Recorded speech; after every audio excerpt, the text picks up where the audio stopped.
know what you all are thinking. Allison, did you partially shovel your car out of the snow so you could film a vlog in it? Maybe.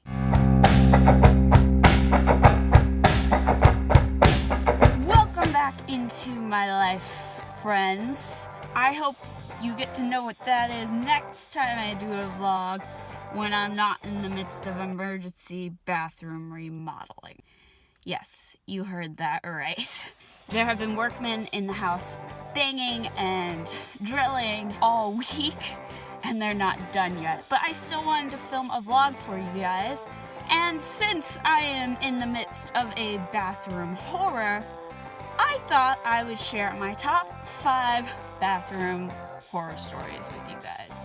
These are either places I've lived where the bathroom was just unmanageable, or it's people I lived with that made the bathroom or the living situation a living nightmare. So these are strictly the places I've lived and the bad bathroom situations I have had to endure. So number 5, I told you guys about in my New Year's resolution vlog, the place where the water heater went out on us in February. I'm pretty sure this happened twice at that place where the water heater went out. I think the first time it didn't really happen, but then the second time it happened for days and days and days. There were other things very wrong with that place. The shower was growing mold, which was the least of our concerns, especially after the time my roommate came running out of the bathroom screaming because guess what she found? A cockroach!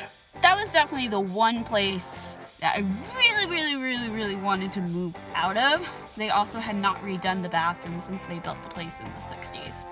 So it was just time for a remodel there and time for them to fix a lot of things, including the industrial water heater that serviced the entire building of like 100 people. Number 4 is the bathroom nobody ever cleaned. At this place, I lived with a bunch of introverts and one party girl. Everyone just kind of held themselves up in their rooms, didn't really talk to each other much, and then this one girl was either never around or always had friends over. It's 11 a.m. on a Saturday, I'm making mac and cheese in my pajamas, and you bring people in. So basically, we never were able to coordinate a bathroom cleaning schedule, so the bathroom was always a mess. And the one time we were able to do it was after somebody set off the fire alarm for the 100th time since living there. And we were all in the living room after just coming in, and I said, wait a minute, since we're all here, can we delegate some cleaning responsibilities because this place is a mess? I think I tackled the toilet just so I knew it would get done.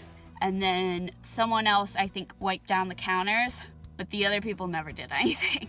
That place was a mess. Number 3 was the drafty bathroom. I finally had my own bathroom, no roommates to ruin it or, not clean it. We lived in a corner unit, and my room/bathroom was at the end of that corner, so I had a window in my bathroom. That's important to know before going further. Once it started to get colder, like December, January-ish, I would come out of the shower and I would be freezing cold. You know how you get out of the hot shower and the bathroom is cold and you're cold? This was like if you showered outside in Canada in the winter and then put a towel on once you got out of the shower. That's how cold it felt. I lived with it for like a month. It had been an extremely cold winter that year. So I figured it's just the weather. There's no other reason my bathroom should be this cold. Well, after about a month of living with that situation, I finally did some investigating. And I realized there was a gap between the top window pane and the bottom window pane about that big. And the top window was not fully closed. Like there was, a little sliver between the window and the top of the window pane. And that explained so much. An exceptionally cold winter plus warm bathroom air equals like a 50-degree bathroom in a 70-degree apartment. That day I ended up putting in a maintenance request. And the next morning when I took a shower, it was a normal temperature bathroom again. I couldn't believe it. This whole time, I had been living in a drafty bathroom and shivering when I got out of the shower. I was literally shivering every time I got out of the shower. That's why it was a nightmare bathroom. It was also a nightmare apartment. I'm pretty sure the place was cursed. After talking to some neighbors, we learned that the people that lived there before us trashed the place, which explains why almost everything in that apartment got replaced at some point in time. Number 2, which I just realized I placed coincidentally, is the toilet paper abuser.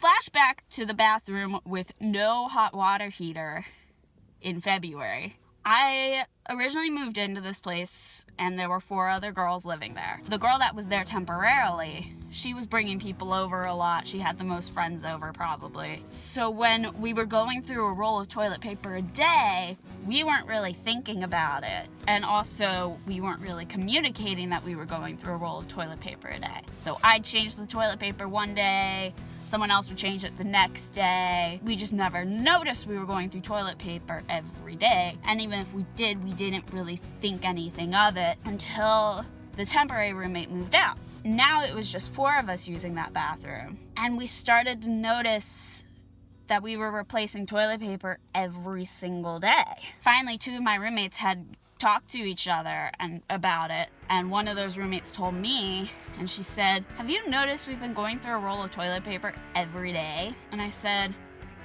"Yeah, at first I just thought it was, 5 girls, 1 bathroom, we're bound to go through a roll of toilet paper a day or 2. But now that it's 4 of us, it's a little weird." Well, the 4th roommate that we didn't communicate with was literally using half a roll of toilet paper every time she did a number 2. Every time. It got to the point where the 3 of us that noticed bought our own toilet paper, and we would never leave our own toilet paper in the bathroom. And the one time I accidentally did, I left an almost full roll, and when I found it later, there was barely any left. I don't know how a person can go through half a roll of toilet paper just because she took a dump. That's gotta hurt, right? Eventually it's gotta feel like sandpaper. What the? I don't understand. I still don't understand. I haven't lived with these people in years and I still don't understand. And the number 1 bathroom horror story I need to preface with a backstory. Before the party girl, we had a roommate who, the best way I can explain this is, she played the victim. All the time, she was the victim, but we never did anything wrong. This girl was very two-faced, and she just loved to play the victim. She would go on Tumblr and brag about how she played the victim and got our sympathy and all this crap, and I'm like, what is wrong with you? So one morning I got up pretty early because I had to do something that morning, and I went to the bathroom and I thought I saw a leaf on the floor. I was still half asleep, so I didn't touch it, I didn't do anything about it. I don't even think it registered in my head that it was there. Finished getting ready for the day, went to do my thing, came home and went to the bathroom again because a couple hours had passed by this point, and I looked at it really intensely and I realized that's not a leaf. That's a piece of poop.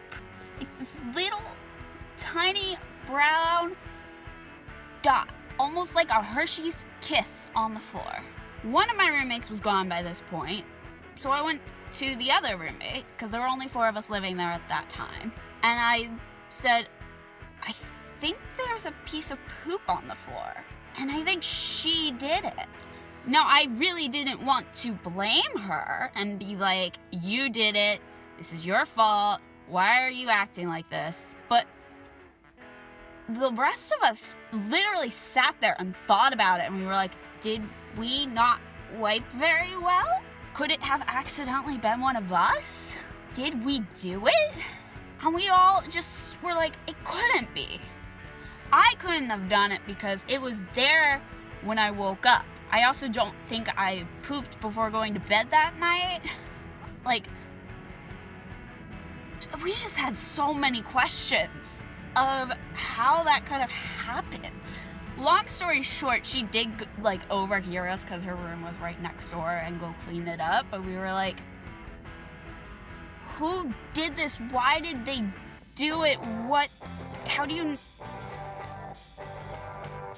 Where it was placed, it was almost like someone dropped a piece of poopy toilet paper or, stood up, turned around, and pulled their pants up and it, fell out. I don't know how this could have happened. It makes no sense. So yeah, those are my bathroom horror stories. I hope some of these stories make your horror stories sound less intense.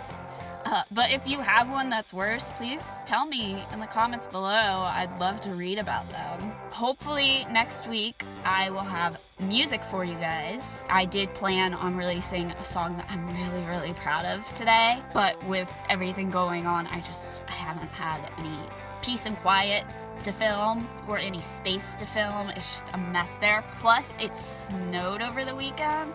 Yeah. Now, if you'll excuse me, I'm gonna go finish shoveling my car out of the snow so that I can actually go somewhere tomorrow. Oh, crap. That's not good. Hi.